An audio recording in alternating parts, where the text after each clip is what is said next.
ಕನ್ನಡ ನಾಡು, ಇದು ಕನ್ನಡಿಗರ ನಾಡಿಮಿಡಿತ.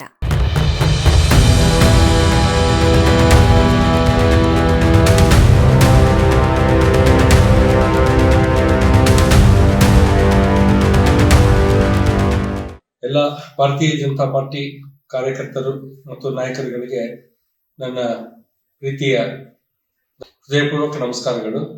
ಬಳ್ಳಾರಿಯಲ್ಲಿ ಕಾನೂನು ಸುವ್ಯವಸ್ಥೆ ಸಂಪೂರ್ಣವಾಗಿ ಕುಸಿದಿರುವ ಹಿನ್ನೆಲೆಯಲ್ಲಿ ಬಳ್ಳಾರಿ ಘಟನೆ ಕುರಿತು ಸಿಬಿಐ ತನಿಖೆ ಅಥವಾ ಹೈಕೋರ್ಟ್ ಜಡ್ಜ್ ಅವರ ಕಡೆಯಿಂದ ನಾವು ತನಿಖೆ ನಡೆಸಬೇಕು ಅಂತೇಳಿ ಈಗಾಗಲೇ ಆಗ್ರಹಿಸಿದ್ದೀವಿ. ಸರ್ಕಾರ ಇಲ್ಲಿವರೆಗೂ ಕೂಡ ಏನು ಕ್ರಮ ತೆಗೆದುಕೊಳ್ಳಿಲ್ಲ.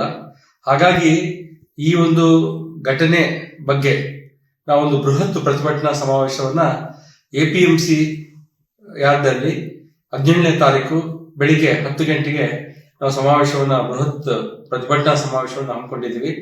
ಆದ ಕಾರಣ ಎಲ್ಲ ಕಾರ್ಯಕರ್ತ ಬಂಧುಗಳು ಮತ್ತು ನಾಯಕರುಗಳು ಭಾರತೀಯ ಜನತಾ ಪಾರ್ಟಿಯ ಒಂದು ಒಳ್ಳೆಯ ಈ ಒಂದು ಬೃಹತ್ ಪ್ರತಿಭಟನಾ ಸಮಾವೇಶಕ್ಕೆ ಬಂದು ಇದನ್ನು ಯಶಸ್ವಿಗೊಳಿಸಬೇಕು.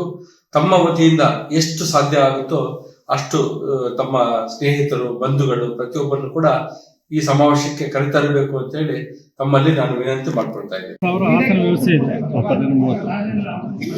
ರಾಜ್ಯಾಧ್ಯಕ್ಷರಾದಂಥ ವಿಜಯೇಂದ್ರ ಬಸವರಾಜ ಬೊಮ್ಮಾಯಿ, ಗೋವಿಂದ ಕಾರಜೋಳ, ವಿರೋಧ ಪಕ್ಷದ ನಾಯಕರಾದಂಥ ಆರ್ ಅಶೋಕ್ ಅವರು, ಛಲವಾದಿ ನಾರಾಯಣ ಸ್ವಾಮಿ ಅವರು, ಇನ್ನಿತರ ರಾಜ್ಯ ಮುಖಂಡರೆಲ್ಲರೂ ಬರ್ತಾ ಇದ್ದಾರೆ.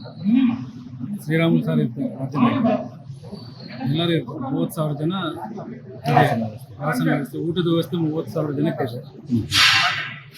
ಭದ್ರತೆ ವ್ಯವಸ್ಥೆ ಭದ್ರತೆ ವ್ಯವಸ್ಥೆ ಎಲ್ಲ ಭದ್ರತೆ ವ್ಯವಸ್ಥೆ, IG ಅವರು, SP ಅವರು, DC ಅವರು ಎಲ್ಲರೂ ನೋಡಿ ಪರ್ಮಿಷನ್. ಪಾರ್ಕಿಂಗ್ ಎಲ್ಲ ಪಾರ್ಕಿಂಗ್ ಎಲ್ಲ ಮುಂದೆ ನಾಳೆ ಏನು APMC ಮಾರ್ಕೆಟ್ ಬಂದಿರುತ್ತೆ. ನಾಳೆ APMC ಮಾರ್ಕೆಟ್ ಬಂದಿರುತ್ತೆ. ಮೊನ್ನೆ 1ನೇ ತಾರೀಕಿಗೆ ಘಟನೆ ಪರವಾಗಿ ಈ ಸಮಾವೇಶ ಮಾಡ್ತಿರೋದು. ಇಲ್ಲಿ ಸುಮಾರು 30,000 ಚೇರ್ ಹಾಕಿದ್ದಾರೆ. 30,000 ಜನ ಊಟ ವಸತಿ ಎಲ್ಲ ಇದೆ. ಸುಮಾರು ರಾಜ್ಯದಿಂದ ಎಲ್ಲ ದೊಡ್ಡ ದೊಡ್ಡ ನಾಯಕರೆಲ್ಲ ಬರ್ತಾ ಇದ್ದಾರೆ. ಸೆಂಟ್ರಲಿಂದ ಕೂಡ ಬರ್ತಾ ಇದ್ದಾರೆ ಅಂತ ಮಾಹಿತಿ ಇದೆ. ಇನ್ನು ಸ್ವಲ್ಪ ಗೊತ್ತಾಗುತ್ತೆ. ಅದರಿಂದ ಸಮಾವೇಶ ಅದ್ದೂರಿಯಾಗಿ ನಡೆದಿದೆ. ಈ ನಮ್ಮ ಬಳ್ಳಾರಿಯಲ್ಲಿ ಎಷ್ಟು ದೌರ್ಜನ್ಯ ಇತ್ತು ಆ ದೌರ್ಜನ್ಯ ನಾಳೆಯಿಂದ ಮುಕ್ತ ಆಗುವುದು ಅಂತ ನನ್ನ ಆಸೆ ಇದೆ. ಬಟ್ ಕಾದು ನೋಡಬೇಕು.